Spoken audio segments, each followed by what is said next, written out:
Okay, question 7 is binomial expansion. Okay, so this is way back in the first chapter. So this is going to be a binomial expansion.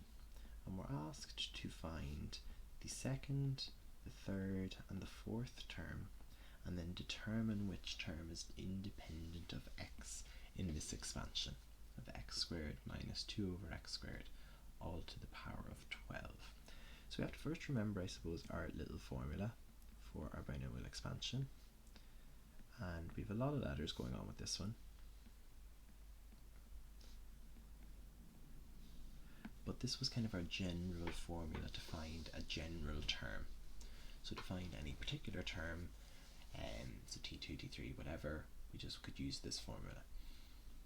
So to find the second term, so I'm looking for t2, that means that OR is equal to 1. Okay, so remembering that n as well is the overall total. So there are 12 I suppose is the power overall. So this becomes 11, and the y part is minus 2 over x squared, and that's to the power of 1. Okay, we're just following that formula. So if I want t2, that means that OR is going to be 1, and then n is 12 always for this question. So n is the power that's given in the initial expansion. So that's 12, choose 1, x squared to the power of 11 minus 2 over x squared to the power of 1. Okay, if we do that out, we get 12 by x to the power of 22 minus 2 over x squared. Remembering that this is all multiplied, we get minus 24 x to the power of 20. t3, we do it a similar way. We're going to let OR be equal to 2 this time. We have x squared to the power of 10. We have minus 2 over x squared to the power of 2.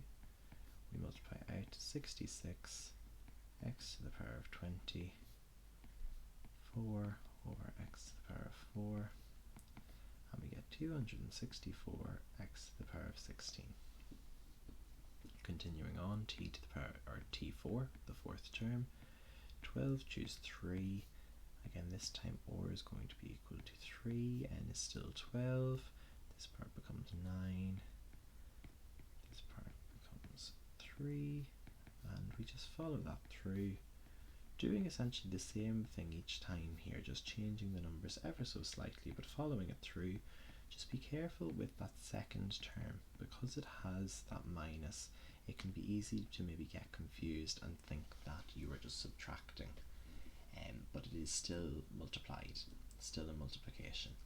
So otherwise, I suppose other things to look out for are to make sure that the powers still add up to the total. So 11 plus 1 is 12, 10 plus 2 is 12, 9 plus 3 is still 12. Okay. Now to look on the right hand side here, we can see what's happening from here to here in terms of the x's is we're essentially going down or dividing by x to the power of 4. Same thing happening here. We're dividing by x to the power of 4. So I would need to do 3 more of these divisions to get me down to a term that has no x, or that is independent of x. If I divide by x to the power of 4 here at t5, my x is going to be to the power of 8. If I divide again at t6, I'm going to have x to the power of 4. And if I divide again by x to the power of 4 for t7, that's the term that's going to be independent of x. Okay, so we can say that here. So t7 is independent of x.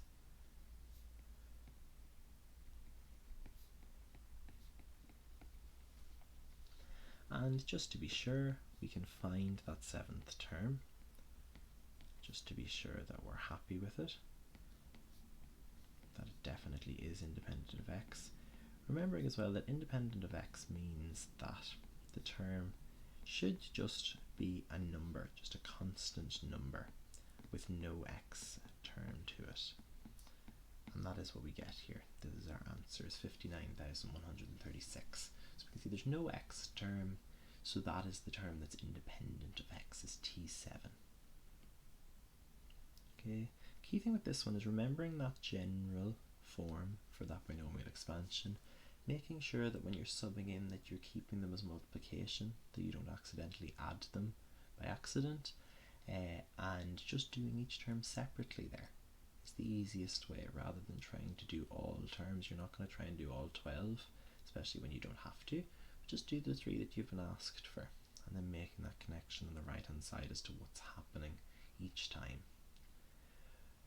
The next question then is a lovely exponential equation. 25 to the power of x is equal to 125 over the square root of 5. So what we have to do here is we want to rewrite this equation so that we have everything as 5 to the power of something, because we can see that that is the number that they all have in common. So 25 can be rewritten as 5 squared, still to the power of x because it was 25 to the power of x. 125 is 5 to the power of 3, and the square root of 5 is 5 to the power of a half. Now, using our rules of indices, which are in our log tables, on the right hand side we can rewrite this as 5 to the power of 5 over 2. Then we're going to have 5 to the power of 2x is equal to 5 to the power of 5 over 2. We can then maybe take these two bits, the two powers, and we can set 2x is equal to 5 over 2, which means that x is equal to 5 over 4. And that's our full answer for that one. And we can double check it if we wanted to. We could sub it back in and make sure that it works. The key thing there, I suppose, is rewriting each of the terms with a base of 5, so it's 5 to the power of something, and then using our rules of indices that we've seen in the Formula and Tables book that we should be familiar with at this point. It's just making use of those rules as best we can in order to get to a point where we have 5 to the power of some form of x, so 2x here, is equal to 5 to the power of something else. And then we can say, well, that must mean that 2x is equal to 5